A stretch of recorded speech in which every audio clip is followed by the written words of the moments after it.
Je, umeshawahi kuacha kujaribu jambo fulani kwa sababu uliamini huwezi au uliambiwa huwezi? Wakati mwingine kinachotuzuia si kushindwa, ni yale tunayoambiwa kuhusu uwezo wetu. Na leo nataka tuzungumzie kuhusu nguvu ya neno hapana au huwezi. Nilipomaliza chuo kikuu, nilikuwa na ndoto kubwa sana. Nilitamani kuendelea kupanua upeo wangu wa kitaaluma, lakini sikuwa na uwezo wa kufanya hivyo. Kwa hivyo nikaanza kuomba scholarship. Nikaomba kwa mara ya kwanza, sikupata. Na maumivu hayakuwa kukosa hiyo scholarship. Maumivu yalikuwa kwenye tafsiri niliyotoa kuhusu kukosa huko. Nilianza kujiambia, labda mimi sio kiwango hicho, labda hizi scholarship sio kwa ajili ya watu kama mimi. Siku moja nilimuelezea rafiki yangu kuhusiana na application niliyofanya, lakini sikupata. Nilitarajia huyu rafiki anitie moyo, lakini akaniambia, unajua scholarship ni kwa ajili ya watu wa kipekee sana. Kwa hivyo usipoteze muda wako tena. Na kwa sababu nilikuwa nimekosa kwa mara ya kwanza, nilimwamini. Na bila kujua, nilianza kuishi maisha ambayo mtu mwingine alinichorea. Na kwa takriban miaka 3, sikuomba scholarships nyingine. Si kwa sababu hazikuwepo, ni kwa sababu niliamini zilikuwa si zangu.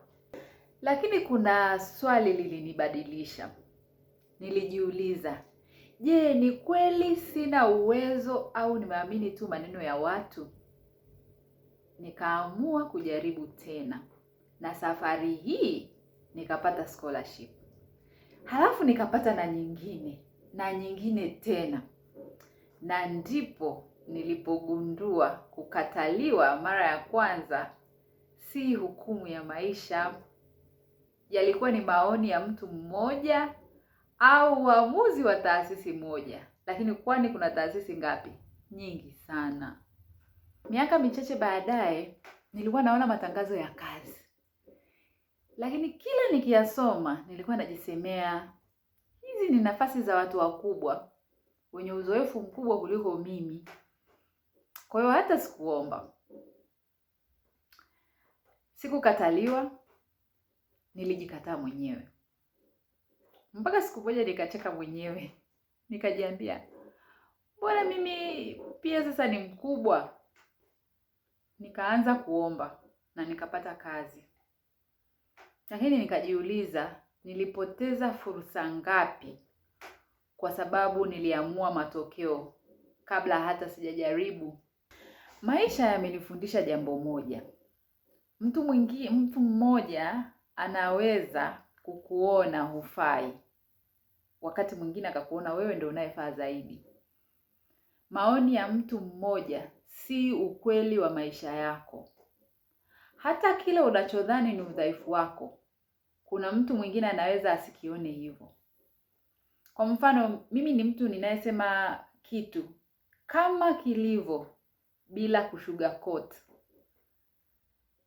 Najua kuna sehemu huenda sikupata nafasi kwa sababu hiyo.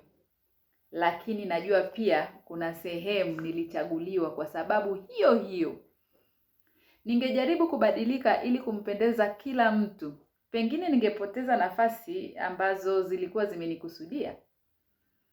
Kwenye maisha, ninaamini tunapaswa kuwa waangalifu sana na maneno ambayo tunawaambia watu. Ukimwambia mtoto hawezi, ukimwambia mwanafunzi hafai, ukimwambia mtu aliyeachwa na mchumba wake hakuna atakayempenda tena, huenda ukawa umepanda mbegu ambayo ataibeba miaka mingi. Huyo ambaye ameachwa na mchumba wake anaweza asideti tena, akiamini kwamba hakuna atakayempenda tena, ilhali kuna watu kibao wangependa kuwa naye. Wakati mwingine watu hawaishi ndani ya uwezo wao, wanaishi ndani ya maneno walioambiwa. Leo nataka kukuacha na swali. Je, ni jambo gani umeacha kulifuatilia kwa sababu mtu fulani alikwambia haliwezekani? Pengine mlango haujafungwa, pengine unahitaji tu kusukumwa tena na ukafunguka.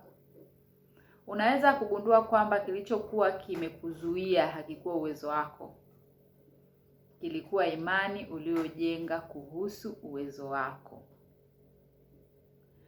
Kwa hivyo maneno yanaweza yakajenga maisha, lakini pia yanaweza yakabomoa.